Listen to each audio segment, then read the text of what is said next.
मेरा आपसे सवाल ये है कि जो बुनकरों का जो मसला चल रहा था, ये फ्लैट रेट को फिर से बहाल करने का, उसमें सरकार से कई दौर की वार्ता भी चली, लेकिन उसमें मुआशरे में एक ये अफवाह भी उड़ी बीच में इसी बातचीत के दौरान कि किसी बुनकर के नेता ने जो नुमाइंदगी कर रहे थे, उन्होंने सरकार से मांग की थी कि ये 500 रुपया किया जाए पर पावर लूम। क्या ये इस बात में कितनी सच्चाई, इसकी वजाहत करें? मेरे भी जानकारी में आई है।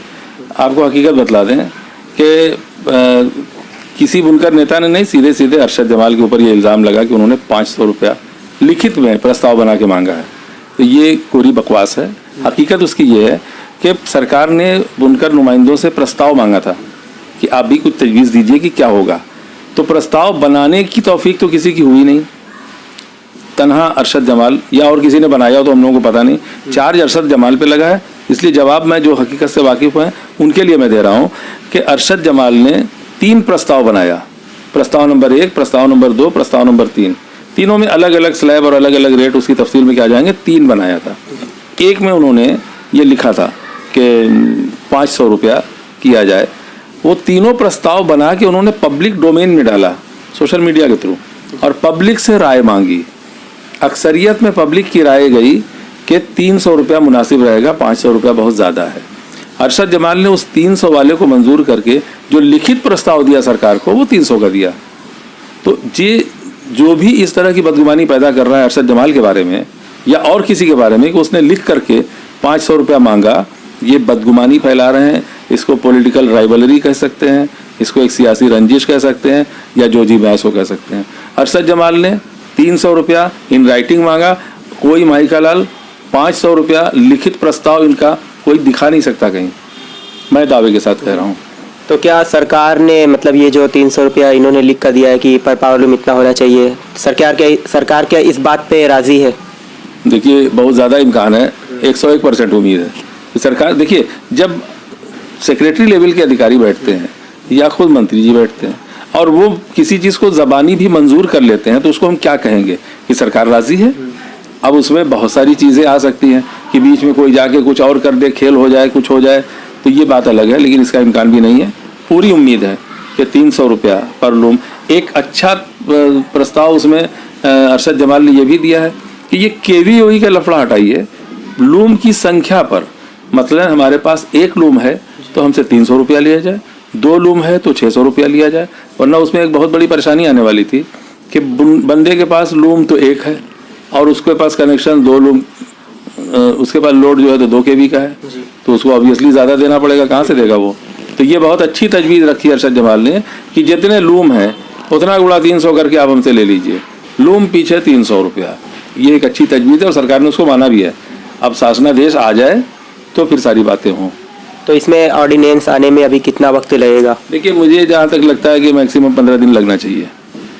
तो सर, अभी तो 25 नवंबर को बात हुई थी कि तकरीबन 15 दिन से हो गए होंगे, 15 दिन हो गए, तो अभी तो 15 दिन हो गया है, और कितना दिन लगेगा? ऐसा है, हमें याद नहीं था कि 25 नवंबर से 15 दिन कहा गया था और अभी हमने फिर आदत के मुताबिक 15 दिन कह दिया। ये जो दिन गिना जा रहा है ना, ये बड़ा मजे का खेज है। 31 जुलाई तक, अच्छा सुनिए, अब जो 2006 का ऑर्डर है जो अब तक चल रहा था, जिसको कि अशोक धवन जी ने मतलब 30 मार्च तक करवाया था बढ़ा करके, और उसको फिर बाद में उन्होंने उसको, हाँ सरकार ने 31 मार्च तक किया था, उसके बाद अशोक धवन जी ने उसको 31 जुलाई तक करा दिया था। अब की जो है, तो ये जो ज़बानी बात हुई अरशद जमाल से, तो इन्होंने एक तजवीज़ दिया और उसको उन्होंने मुस्कुरा के मान भी लिया कि नहीं, बात आपकी सही है। उन्होंने ये कहा कि अब जो आपका नया कानून आवे उसको 1 जनवरी से लागू कीजिए और ये पुराना 2006 वाला इसको 31 दिसंबर तक ले जाइए। और उन्होंने कहा कि नहीं, ये तो ठीक है, होना ही चाहिए। अब 2 महीने के लिए पिछला बढ़ा के तो लेंगे नहीं, जब आप 31 जुलाई तक ले चुके हैं तो 4 महीने का और ले लीजिए, 31 दिसंबर तक ले लीजिए। तो ये जो है क्या नाम है, 1 जनवरी से ये नया लागू होगा। अब इसमें अगर कोई बैठ कर दिन गिन रहा हो तो उसको कौन सी परेशानी है, लागू होना है 31 दिसंबर तक, तो आपको वही पुराने रेट से जमा भी करना है। आदेश आया है चाहे नहीं आया है, इसको आप लिख लें कि इतनी पैरवी करने में हम लोग सक्षम हैं सरकार से कि 31 जुलाई तक का जो किया है उसको 31 दिसंबर तक ले जाइए और उसके बाद का नया आदेश ले आइए। लेकिन अभी तो 31 जुलाई तक ही बिल जमा हो रही है, उसके आगे मतलब उतने रेट पे जमा नहीं हो रही है, ऐसा लोग बता रहे जो लोग जमा करने गए। 31 जुलाई तक जमा हुई है, अगस्त, सितंबर, अक्टूबर, नवंबर, ये अभी जमा इसलिए नहीं हुई है कि पुराने रेट से जमा करेंगे तो महंगा पड़ जाएगा। अरे ये जो नया जो 2019 वाला जो फैसला था जिसमें 1,000, 2,000, 2,500 जो आ रहा था मामला, तो इन लोगों को थोड़ा सा सब्र से काम लेना चाहिए। उसके आड़ में कोई परेशान नहीं कर रहा है, अगर कर रहा है तो अपने इलाके के जिम्मेदारों से रब्ता करें, वो लोग हम लोगों से रब्ता करें, 2 मिनट में हल निकलेगा। ऐसा कुछ नहीं है, सब्र करना पड़ेगा। और सरकारी काम में कोई अगर दिन गिन के पूछता है सवाल तो ये ज़रा सा मज़े का खेज लगता है, हंसी आती है, उसको अफसोस होता है जी। सरकार ने लिखित में नहीं दिया है, तो इस बात का कितना इम्कान है कि सरकार अपनी बात से नहीं मुकरेगी? ऐसा है, हर चीज़ का एक प्रोसेस है ना, हर महकमे का। आप जाइए थाने पर एक दरखास्त दीजिए, उनसे कहिए कि इसकी रिसीविंग दीजिए, तो आपको दौड़ा लेंगे। नियम नहीं है, ये सरकारी नियम नहीं है कि वो फौरन जो है किसी चीज़ का पहले लिखित आश्वासन हमको दे दें कि हम आपको, और शासनादेश बाद में जारी करें। शासनादेश जो आता है वही आदेश होता है, वही कानून होता है, वही लागू होता है। अब इस बात को हम देंगे, ये लिखित में मांगना भी बड़ा अजीब सा लगता है, और मिलने का तो खैर कोई सवाल ही नहीं है। तो इसलिए उस पर भरोसा किया जाता है। हम जो अपने जिस नुमाइंदे के साथ हम गए हैं, अगर वो मुतमईन है तो हमारा इखलाकी फ़र्ज़ बनता है कि हम भी मुतमईन हो जाएं।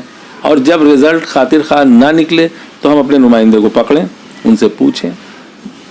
इत्मीनान न करने का, यकीन न करने का कोई ग्राउंड नहीं है, कोई जवाब नहीं है। जैसे ये जब सरकार के सामने इस तरह की बातें जाएंगी ना, उसको लगेगा कि किसी बहुत बेवकूफ़ से पाला पड़ा है क्या।